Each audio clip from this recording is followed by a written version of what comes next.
there, Miles here, Paradise in a Pot, coming to you from Las Vegas, Nevada. And if you're new here, welcome to my little planty channel where we talk about houseplants, how to grow them, what we do to make them propagate, and do their very best. So if you like that kind of stuff, make sure you subscribe to the channel. And for those of you who are coming back, thank you so much. I appreciate every single one of you. I do have a little special announcement for folks here in Las Vegas that I'm going to be having a little plant sale coming up on this Friday. That'll be the first Friday of April, which I believe is the 7th of April.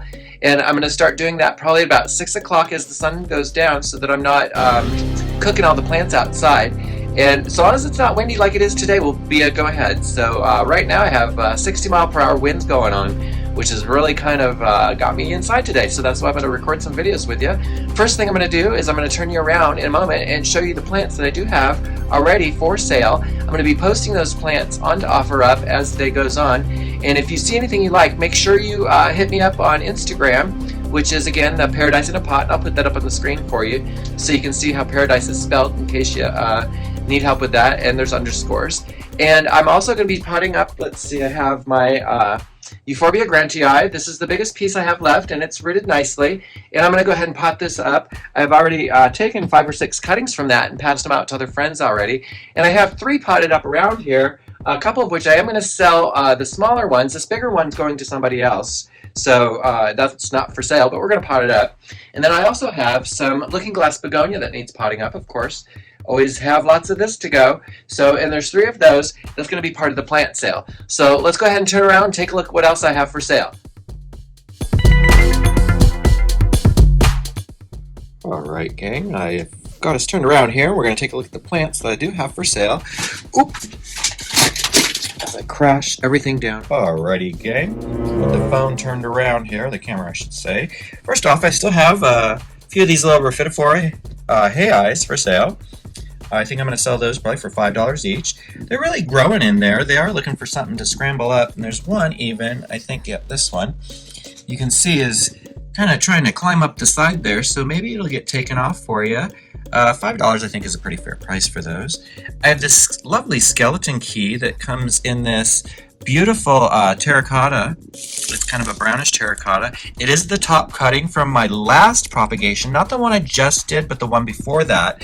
So it has been potted up now for probably about 5 months now, and it's really growing out nicely. So hopefully this will be a beautiful vining plant as the spring comes on. I haven't seen another leaf come out yet, but it should be due. Oh yeah, it looks a little fat. So that should be popping. I'm going to sell that for $20, which I think is a really great price for a top cutting of that. Then here's the begonia we potted up last, if you guys were here last time I did that. I'm going to let this begonia here go for, I don't know, what do you think, $10? That's a fair price for 3 big canes of that looking glass begonia. Right behind here we have, this is a Ficus altissima, variegated, really nicely variegated. You can see the leaves are really beautiful. It's really well rooted. You can see that it was a propagation cutting, so there were a few cuttings taken. It's not the top, but it does have a top peak, and it is growing nicely. And it has a little companion over here, and we're selling both of those for $20. Right here underneath it, I have a nice variegated syngonium, the elbow. And I think we're going to let that go also for $20. Now, I'm not sure on the prices of this yet. This is the pink flex syngonium. And I have 1, 2, 3 of those. This one's really actively growing. You can see it's got 2 growth points popping up really nicely. This one's the bigger one of them all. And you can even see that the leaves are starting to lobe out too, which is really nice to have. So I'll try to put the prices up on the screens for those because I don't have them all memorized yet. These are not all my plants. These are plants from somebody else that I'm putting into the sale. Even though I might have some of these plants, these are not my propagations. Let's just be clear on that. So anyhow, right here, we have some lovely philodendron mican that has just started to take off here. So I think it's going to be a really nice full plant. I know it looks like it's just a bunch of leaf cuttings, but they're all individual, so those are all node off. And I'll show you. Mine looked like this about a year ago, and I'll show you what mine looks like now here in a moment. So, and then I have another one. And again, I'm going to have to look up the prices on these to check and see what we agreed upon. Then we have some lovely large, look at the size of the leaves on these pothos. These are the golden Hawaiians, the Apopremnant aureums. And these have some just beautifully huge leaves. She took this off her mother plant which has the pothos leaves. I don't know if you've ever seen on my channel. They get absolutely huge because it's, I mean, you can already see kind of the size of the stem there. It's almost the thickness of my pinky. And the leaves are just gorgeous. Just gorgeous, gorgeous, gorgeous. I love these leaves. And there's another one over there. Anyhow, if you were to grow these up, and you can see how huge that leaf is. I mean, next to my hand, that's big. Okay, that's a big pothos leaf. Climb it up a pole, it'll get really big. While we're up here on the top, I see this Philodendron hastatum silver sword looking really beautiful. There's actually two cuttings in there, both actively growing. So that's a really nice little plant. And again, I'm not sure what we're selling that for. Then I have this Philodendron gloriosum that was propagated, rooted, and started to grow just fine. So this leaf will probably not be around for much longer because whenever you propagate a big plant like this, the plant tends to suck up all the nutrients from this to start over. So this is a propagation that is starting over, and I'll show you also how mine's gone. And that's for $20. All right, gang, I've come out here to show you my little... This is the Micans that a year ago was looking like those little pots. And as you can see, it's grown and taken off. It really kind of filled that pot out nicely. So those heteroeciums, they grow well. I wouldn't worry about those taking off at all. Now let me go ahead and show you my gloriosum. All right, gang, this is the Philodendron gloriosum from the same plant. It was a cutting just the same, and you can see down in there where the leaf grew out of there. The leaf that I had brought, just like that one, had fallen off as soon as it started to make a new leaf. It was in a little bit of a drier situation, so they do need more humidity. And you can see there that's why I've got the little spots right there on it. So anyhow, both of those plants are great for starting a new plant. It's a great way to get a cheap, nice plant that's a little more rare and a little more uncommon. So I'm not too mad at either one of those choices. Let's go ahead and mix up some mix and get potting these other plants up. All right, gang, let's go ahead and pot these plants up that we were talking about. I'm going to start off with this Euphorbia grantii. So let's go ahead and put a little soil in there. So how's everybody doing this spring? Are y'all ready for the growth season? Have you been cutting your plants up? Have you been taking inventory of what you got? What's been doing good for you over the winter? Has anything stopped growing and started growing again? I want to know. Let me know in the comments below. I know a lot of you guys have mentioned that you'd like to share photos of what you got going on. And I just wanted to say that if you come over and find me on Instagram, I'm more than happy to take a look at any of your photos. I do enjoy seeing how other people's plants grow. And on my Instagram, that's all I do over there is plants and plant stuff. So there's that thing. I don't know. It's kind of a weird, wonky. You know what? I don't like that. Let's start over. If at first you're not happy, try again. What I'm going to do is I'm going to go ahead and plant this like this. Put the top up right. There we go. Doesn't matter what the plant wants to do. So what is it I want the plant to do? I want the plant to stand upright and not look wonky. And even if it comes out of the side of the pot like that, these plants, these Euphorbias, have been like pretty much all Dr. Seuss plants. Can you guys see that, what I got going on there? They've grown every which way. They're also wonky. So we'll go ahead. Oh, I guess I've covered up my tray. Put that off to the side to be watered. And see, it's already fallen over. So I don't know what to do to make it stand upright. Pack it in there. I don't know. Maybe my mix is too soft. I try to use, I've got some of this Cocoa Core seedling mix that I'm never going to use. So I'm trying to incorporate it into my potting mixes so that I can get it used up just because I do not have the space around here. All right. Here's the prop box. Let's open up the prop box and see what we got going on. All right, gang, you can see in there I've got a little bit of Hoya action. But what we're looking for right now today are these string of tears that were given to me by my friend who told me to go ahead and root them up, so I did. Anyhow, I'm going to put the prop box to the side for now. We'll take a look back in there in a minute, see if there's anything else. Now, these string ofs are so funny to get them started because you have to pretty much have multiple roots all around, and I hope you guys can see what it is I'm doing here. So as you can see, each string don't know if you guys can see that. It has its own little roots coming out. So what I want to do is make sure to get all of that into the mix. And it's just so funny to do because you basically have to bury some of it to get it in there. So what we're going to do is we're going to go ahead and stick that right in. And then wherever it's got the little height of a growth, we leave that out. And then I just sprinkle some dirt in here and there and try not to bury all the little beads. But eventually all those will start to spread out like that one.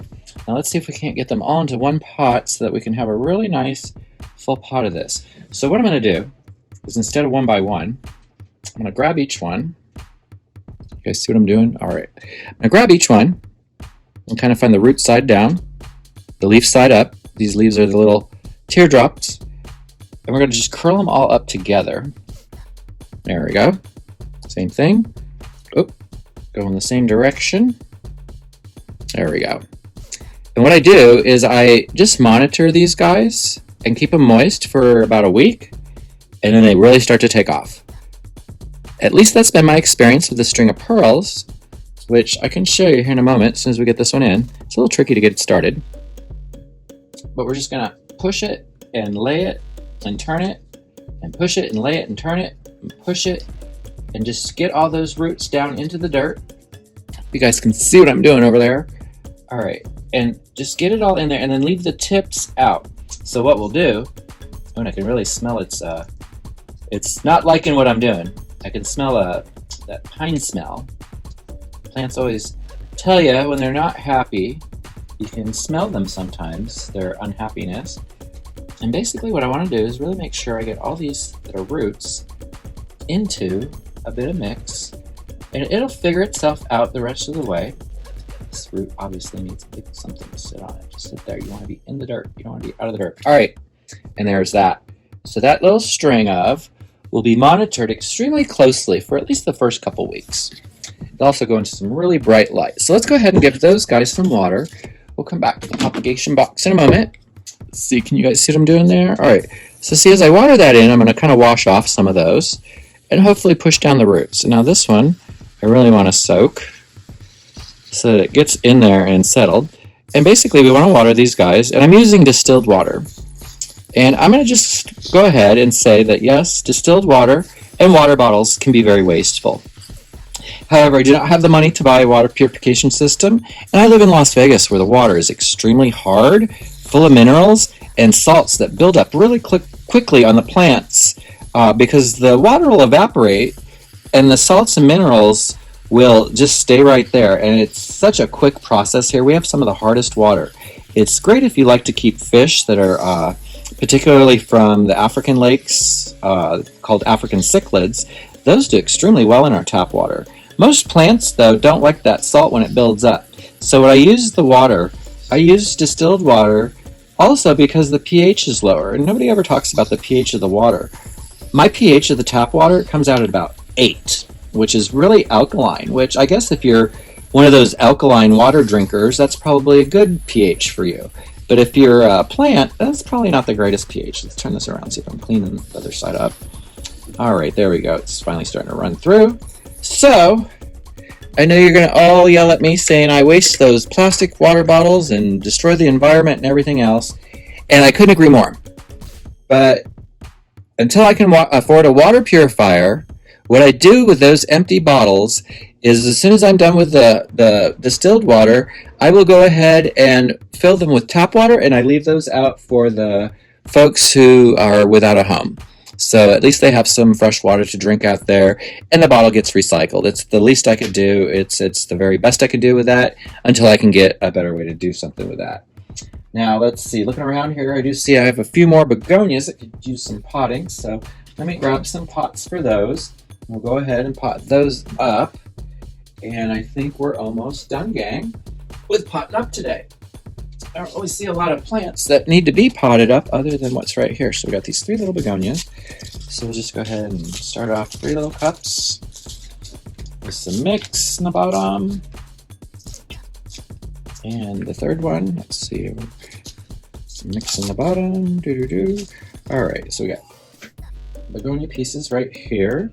And like I said, gang, I'm just going to pot these up individually because it's so precarious to try to get multiples in a pot new like this, and they just absolutely grow whatever direction they want to.